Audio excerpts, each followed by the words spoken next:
Hey y'all, welcome to Criminally Creative, a podcast about my various creative endeavors. Today is Sunday, April 5th, 2020, and this is episode 16. I'm Susan. You can find me on Ravelry as Legal Eagle and on Instagram as Criminally Creative Podcast.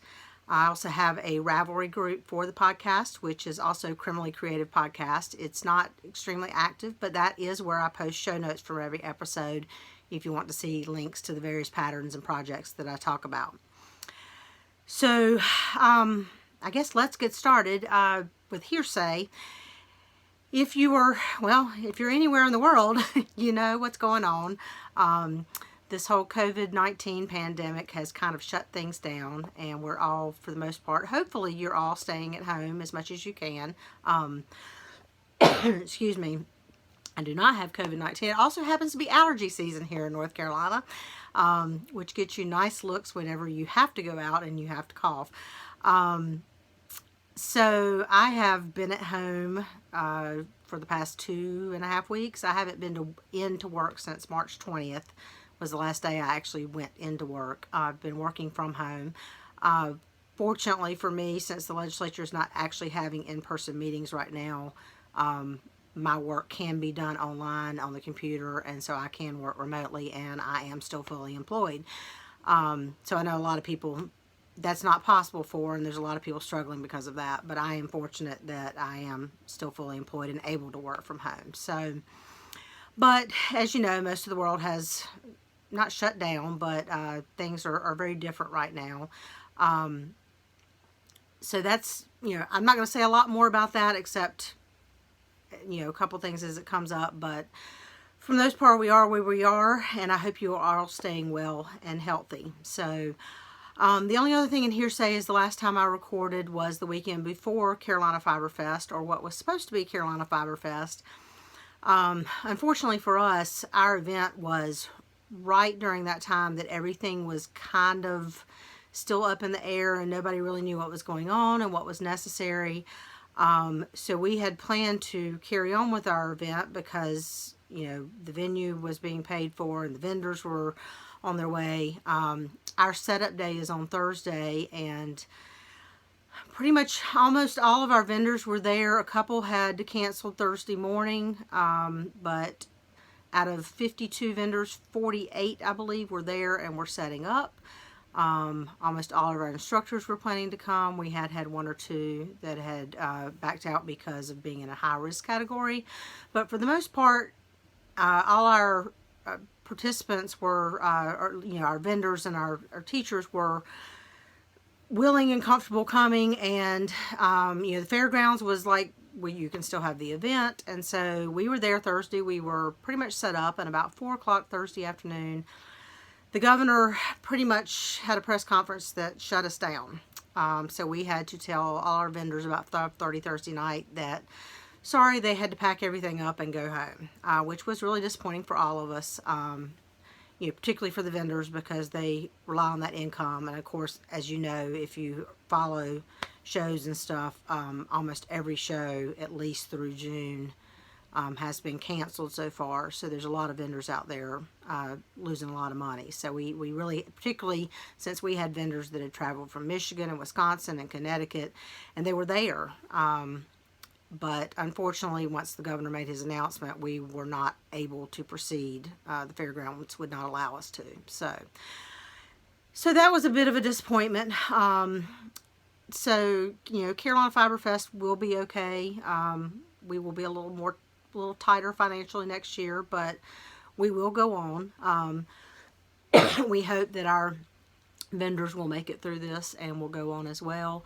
I would encourage you, if you were planning to attend Carolina Fiber Fest or any other show and you have the financial means, to try to support some of those vendors online. Many of them do have online shops, to try to help keep them going as well during this time. So anyway, so that is it for hearsay.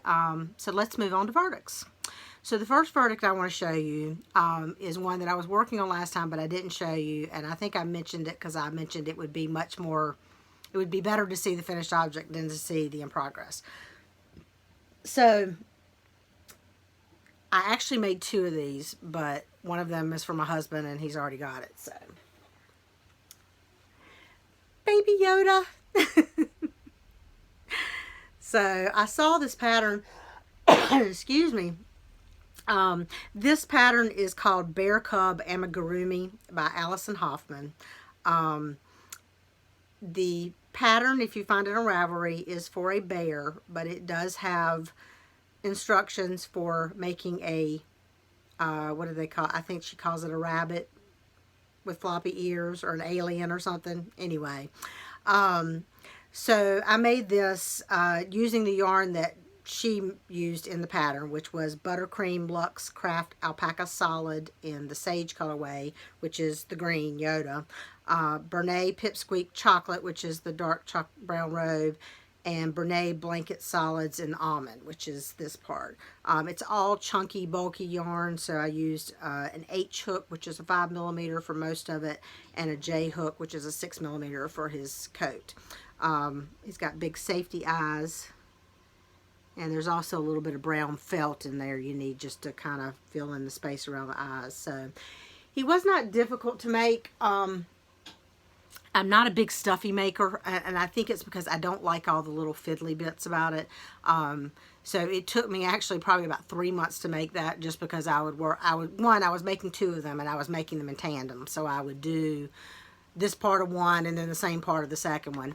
But also, once I got past the first initial part of crochet and started having to like fiddle with this little part and the little tiny stuff and do this little part, and I could only do so much at once just because I get tired of the fiddly bits. So, but anyway, but they were fun to make. Like I said, I did make 2. I will insert a picture here of the 2 of them together, a shot that I took just outside in the trees, so they look like they're walking in the woods or something. But it was fun. But like I said, stuffies are not really my thing, so I don't make them a lot. But while I was in stuffy mode, I went ahead,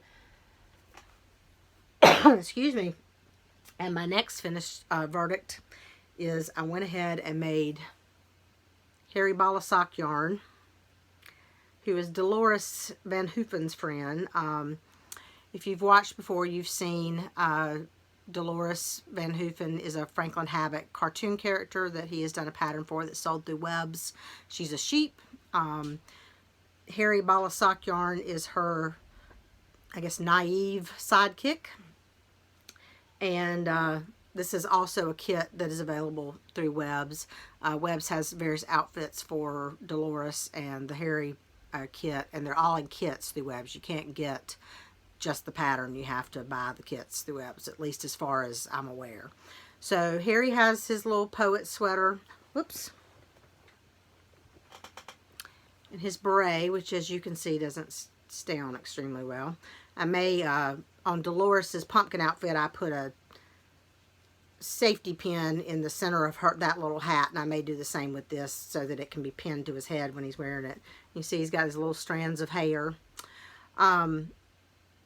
He also has, and I'm not going to put him, I will put, if you go to my project page on Ravelry, I have pictures of him in each of these separate outfits.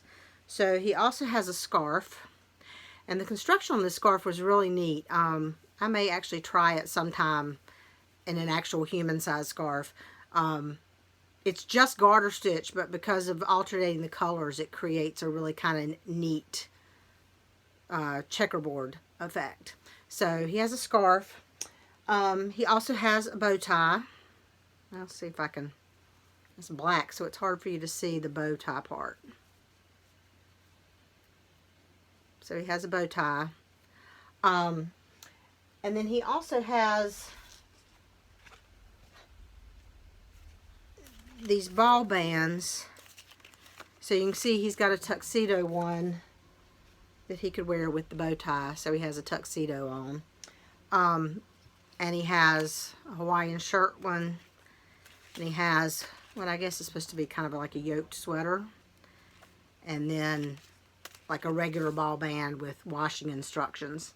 And what I did on these ball bands is, sorry, I feel like I have something in my eye.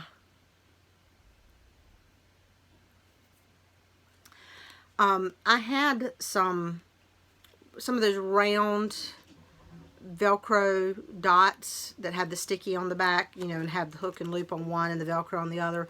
So what I did is I cut, I don't know, here you'll see it better.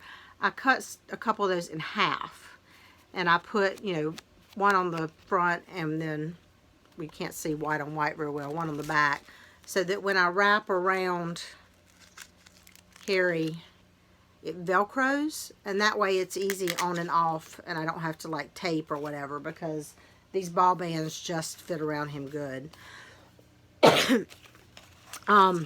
Anyway, Harry is made out of Valley Yarns Superwash DK in the Colonial Blue and the black colorways. I will say, and this is in several people's pattern notes, if you follow the instructions exactly, sorry, there's a little thread in there, Harry would come out too short according to how big he's supposed to be. So like a lot of other people, I added an extra 2 inches in this part, just through the body, to make him the height that the pattern says he should be. So I think I didn't really actually measure my gauge. I don't know if I don't think my gauge was, I think I did kind of sort of measure it, and my gauge was not really off. So a lot of people seem to have that issue. So I don't know if it just maybe, if something got left out of the pattern, like maybe repeating some rows or something. But anyway, and he does have, he's got like a little bit of twisted rib down there to give him some interest when he's not wearing his clothes. So anyway, oh, and the other thing is I made that on a US 3.25 millimeter needle, which I believe was the size needle that the pattern called for. So anyway, so the next verdict that I have is a baby blanket, which I showed you in part last time. Let me stand Yoda up back here so he's kind of out of the way. And this is a blanket that I made for a friend of mine who's a former co-worker. She is pregnant with her second child, who is a boy. And so this is just a basic chevron baby blanket. I made this out of Yarn Bee Sugar Will Cotton in the Woodland Wisp colorway. That is I think that's a Hobby Lobby exclusive yarn. That's where I bought it. And I made it on a US 6 4 millimeter needle. And basically, this is not there's a lot of chevron patterns online if you're interested. I have woven in my ends, but I haven't snipped them yet because I haven't actually washed this yet. But basically, I cast on 185 stitches. I did 8 rows of moss stitch, and then I did a chevron pattern with, I slipped the first stitch of each row and did 4 stitches of moss stitch, and then did 10 stitches between each increase and decrease is what I did for this particular blanket. So, but it's just a basic chevron. I use knit front and back, and slip 2, knit 1 past the 2 slip stitch over, decrease. There's different ways to do it. There's several free patterns if you're interested in doing something similar. So, and then the last verdict I have is my March socks, which you saw in progress last time. This is Quarry Fibers Workhorse Sock in the Let's Dress Crazy colorway. And this is just my typical vanilla sock, fish lips, kiss heel, US 0 needle, 2 millimeter. And about 4 inches of cuff is all I like. I don't like really high cuffs on my socks. Excuse me. So that's all for verdicts. So let's get on to court and session. The first is my April socks, which are in my Jan Smiley calligraphy bag. I haven't gotten very far. The one thing about not going anywhere is I have had to take my socks out of my pocketbook and make a point of knitting on them, because usually they travel around in my pocketbook and I just knit on them out and about, or if I have a few minutes at lunchtime, or I'm waiting somewhere, or whatever. But since I'm at home all the time, that's not happening. So I had to take them out of my pocketbook and actually make a point of working on them some. So this is the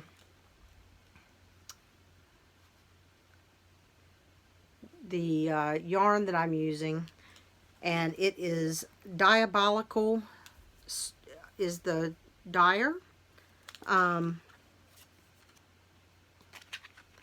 Whoops. Spelled dye like dyeing yarn. Diabolical. This is her sturdy sock, and the colorway is Kara, K-A-R-A, and this is what she calls her watercolor stripes. So they're a little more blendy, I guess. They're not as strongly striped, but there's definitely a stripe there. So that is April socks, and again, I'm US 0 2mm needle. My basically toe up vanilla with a fish lips kiss heel is all I'm doing. I keep thinking that maybe I'll do a sock that's a little more interesting than vanilla, but that's just so easy to pick up and knit on whenever I want to that I keep not doing that. So anyway, the next project is one you've seen before, is my Starflake shawl, which is patterned by Stephen West. I have this in Fat Squirrel Hedgehog bag. And I have gotten some more done on this. So I'm knitting this on US 5 3.75mm in Knot House Yarns Diamond Sock in the Blue Eyes of Steel colorway and the Rhinebeck Love Bus. And Blue Eyes of Steel is the darker color, the more solid color. It's just stretched out on the needle, so it's kind of hard to see. Let me see if I can get one. So this has kind of a star thing and then a stripe section, and I'm now on the brioche section. So anyway, that's it's interesting. You'll see from if you're looking at my socks and looking at this, and then the next project I'm going to show you, I'm apparently on kind of a greeny minty blue-green kick right now, because a lot of my projects all just seem to be in the same kind of color family. So I'm working on that. I'm hoping to get that finished this month. We'll see. Not for any particular reason. I originally was going to try to finish it for Maryland Sheep and Wool, because I bought that yarn from the Knot House, which is a yarn shop in Frederick, Maryland, when they were at the pop-up at SAF at Black Mountain Yarn Shop, and I was going to try to finish it in time to take it to the Knot House to show them, but of course Maryland Sheep and Wool is canceled like everything else. So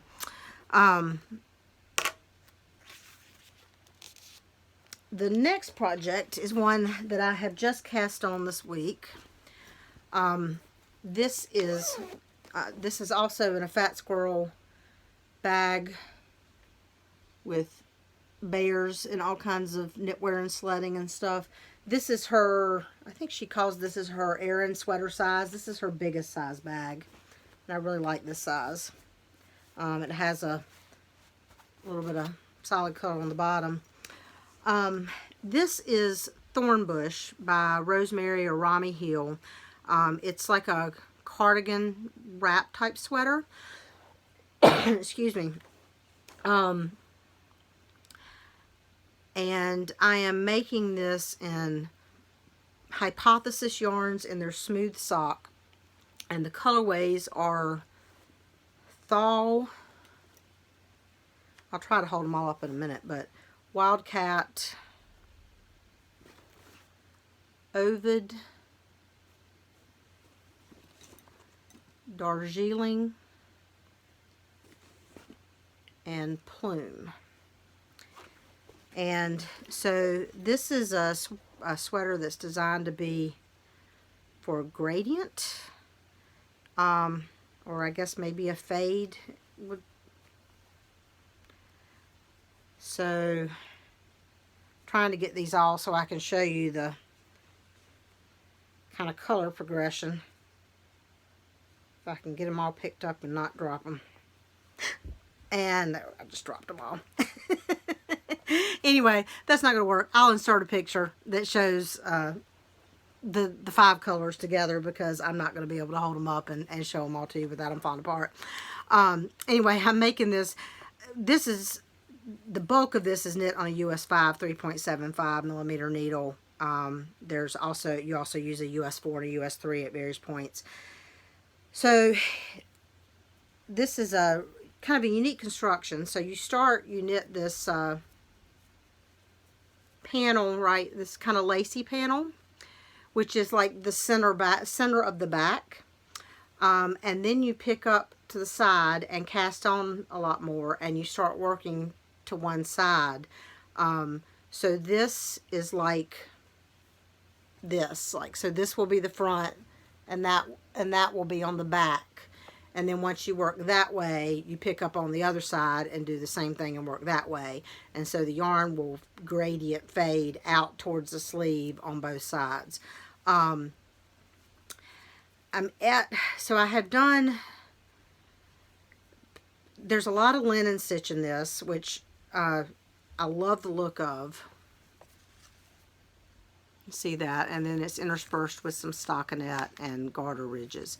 And so the fading, or the switching from one color to another on this, is done largely in a linen stitch pattern, which really kind of makes it fade nicely. I finished through this much last night, and then, okay, so I really should have done a gauge swatch, but I was so excited to start, and I'm usually right on with Rami Hill's gauge. I mean, I can't think of any time I've knit one of her patterns and had to change needle size from what she used to get her gauge. So I got cocky and thought, oh, you know, I always match her gauge, and I just started. And so as of right now, though, I think I might be knitting, my gauge might be a lot smaller than hers. I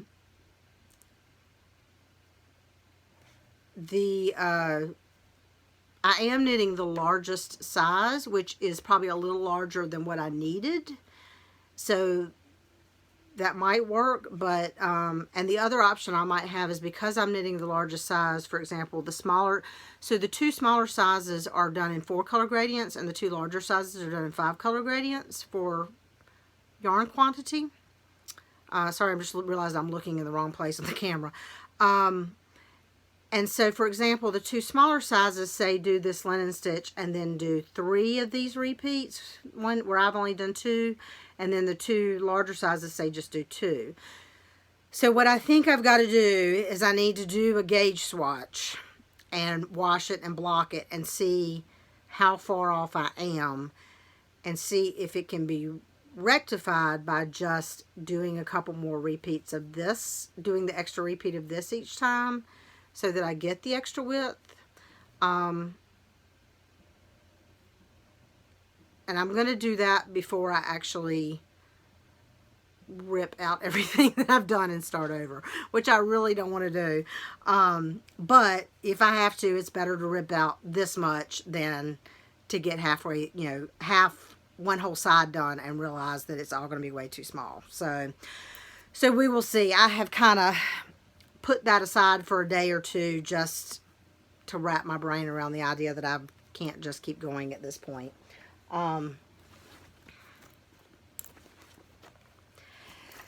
So we'll see what happens with that, and I'll pick up my yarn I dropped a little bit later.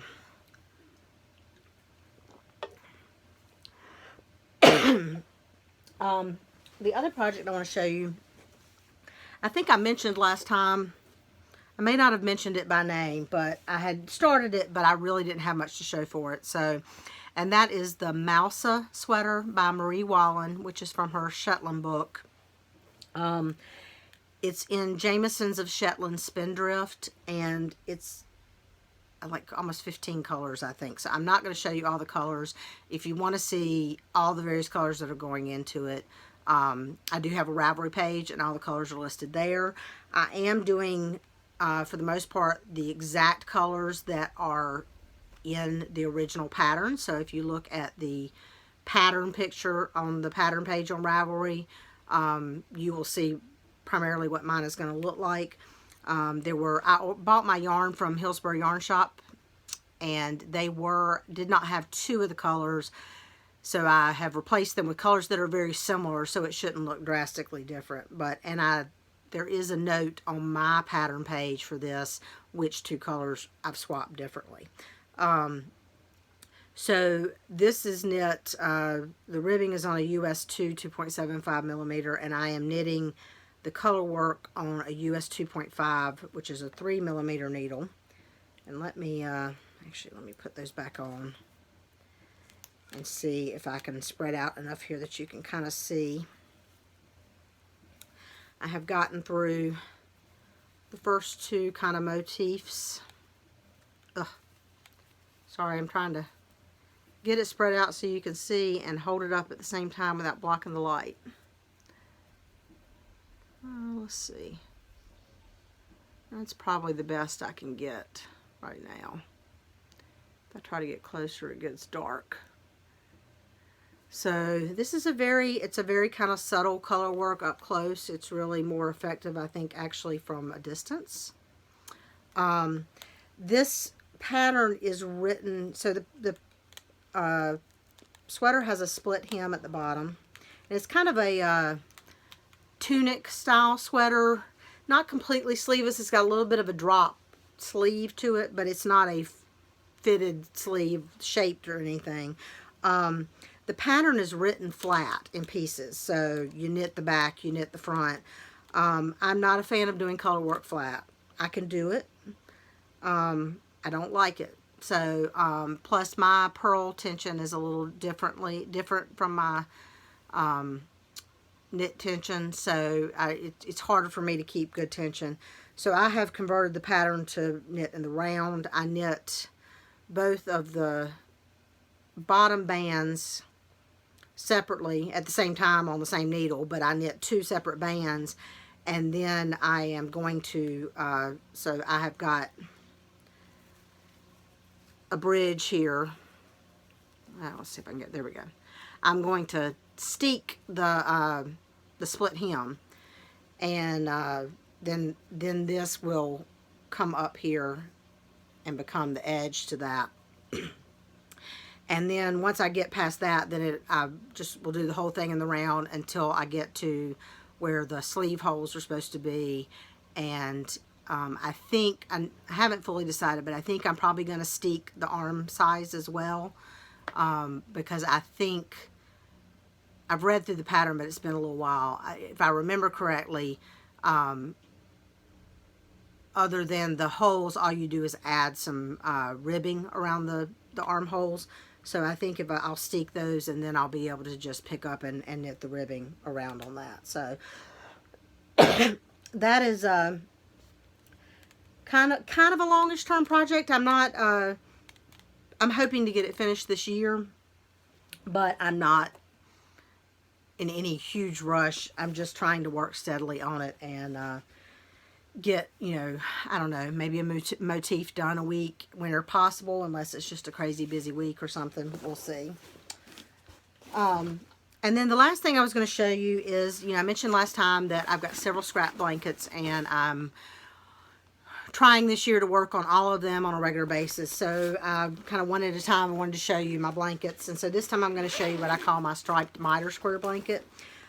Last time I showed you my sock yarn blanket, which is also a mitered square blanket, but it's smaller squares. The squares on those are only 31 stitches. And what I found was I had a lot of self-striping yarn leftovers that I wanted to use, but at a 31 stitch square, you didn't get the full effect of all the stripes in the yarn.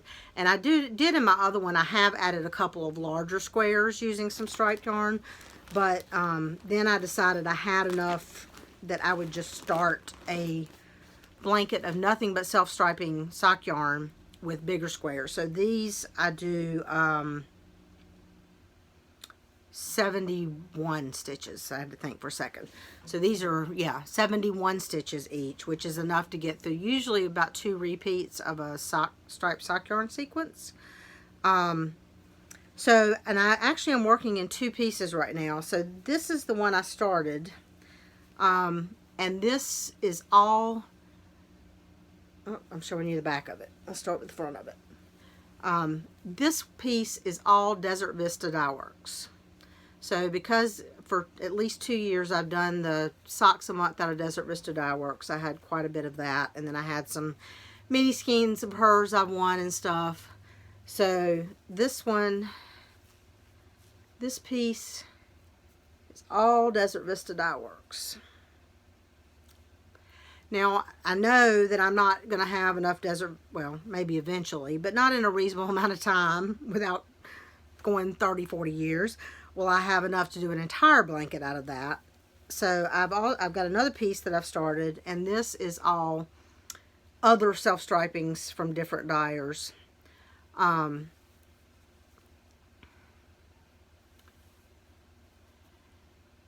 And so I'm going to make this one as wide as the Desert Vista Dye Works piece. And just over time, just start working them both up. And when I get to what I think is either the right width that way, or I don't know. When I get to where I want to, my plan is to join the two and into one blanket. And probably what I will do at that point is, because I've got the zigzag edges, well, I can't, so you've got like that edge on that, and you will have a similar edge there. I haven't done this extra square there. I won't be able to work them from the bottom up the way I do, but I think what I will do is, since that will form kind of a diamond, is I will pick her up all the way around the diamond and work towards the center to create a similar mitered look, but there will be kind of an obvious different line. And again, I don't know at this point. I might alternate Desert Vista Dye Works and other sock yarns. I might use all other sock yarns. It just depends on what I have and available to use at the time. But so that's, again, another really long-term blanket project. It will probably be quite a few years before I get that finished, but it's something to put my extra sock yarn into, and you know, just it's something I can sit and do. It takes me about 20 minutes to do one of the small little squares. I would say it takes me, I don't know, 45 minutes to do one of these bigger ones, you know, that working steadily on it. A lot of times what I'm doing when I'm working on those is I'm piddling on the computer, and I'll do something and I'll knit a couple rows, and then I'll do whatever I'm doing and knit a couple rows. So it's not always like just a straight sit and knit. So that's it for Courtesan Session. I did have one pre-trial proceeding I wanted to show you that I'm getting ready to cast on today. I've got to wind the yarn still. So I'm getting ready to start Rami Hill's Mystery Shawl for 2020. The first clue for that came out Friday, but I just hadn't gotten around to picking out yarn or anything. So what I'm going to use for that is Lollipop yarn. And this is her Bugaboo Merino Silk, which is a 50-50 Merino Silk blend in the, actually let me go ahead and take this apart. Plumeria colorway, which is a rich plummy purple. And this is called Shy, which is got hints of purple, gray, and kind of a greeny color. It's like a greenish gray, yellowy, I don't know. I'm not sure exactly what color to call that, but maybe we'll open it up and see if we can see it better.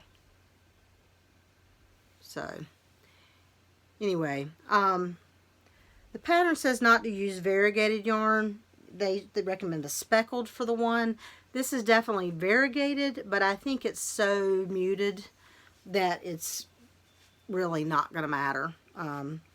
That the lace, I've seen the first clue, and I'm pretty sure that will look fine in the first clue. So I'm going to wind that up today and get that cast on. So hopefully next time I'll be able to show you some of that. I just realized I've been missing having a mystery shawl or a mystery pattern. I really like the mysteries because you get a clue, you do it, you can set it aside without feeling guilty about not working on it, or like you really should be working on it until the next clue comes out. So, so I think that's about it.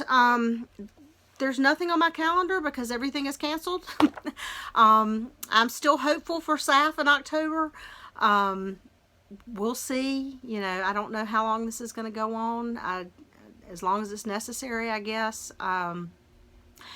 Like I said, I would encourage you, if you had planned to attend any fiber events that have been canceled and you have the funds, to check that event's website and look for a list of vendors. Nitty also has a list of canceled events with links to their websites if you're just looking for some vendors to support. Several festivals like this yesterday, I know DFW and Allentown both did kind of virtual events online where their vendors were showing what they would have brought and stuff like that. A lot of vendors are posting on Instagram. Don't forget your local yarn shops. Brooklyn Tweed has an excellent deal right now where you can buy yarn from them at a discount, and a portion of the proceeds will go to the Brooklyn Tweed stockists that you choose. So it's not any local yarn shop, it's only the ones that stock Brooklyn Tweed. But there are 3 of those in North Carolina. Hillsborough Yarn Shop in Hillsborough, Black Mountain Yarn Shop in Black Mountain, and Stash in Charlotte, I believe, is the 3rd. Or, you know, whatever state you're in or whatever yarn shop you want to support. If you're looking for some Brooklyn Tweed, you can get it at up to 30% off and still send some money to your favorite Brooklyn Tweed stockist.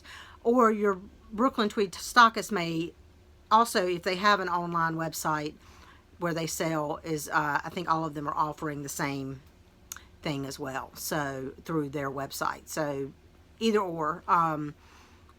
I chose to support Hillsborough Yarn Shop, which does not have a large online shopping site, so I bought through Brooklyn Tweed and just designated. But if you do that, you can designate the stockist on the Brooklyn Tweed website. So yeah, that was an excuse to buy some Brooklyn Tweed.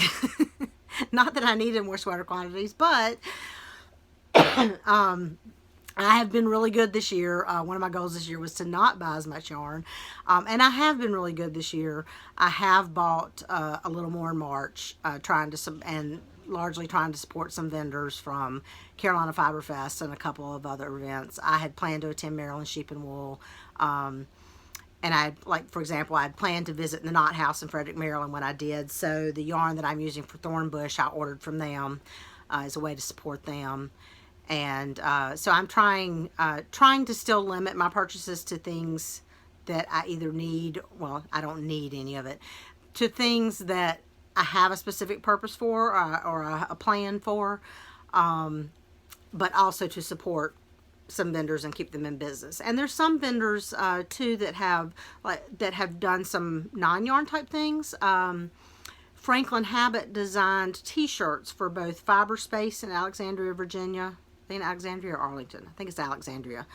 And Neighborhood Fiber Company in Baltimore. And they have, well, I bought mine right after they came out. I assume they still have them available online.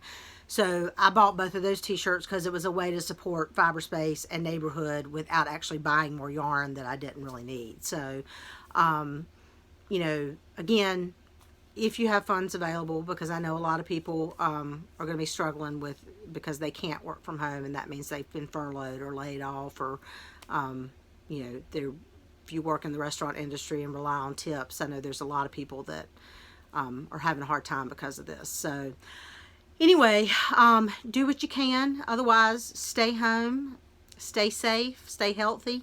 I appreciate you joining me. If you're a return viewer, I appreciate you coming back. If you are a new viewer, if this was your first time, I hope you will come back again. And hopefully I will see you again in a couple weeks. Bye, y'all.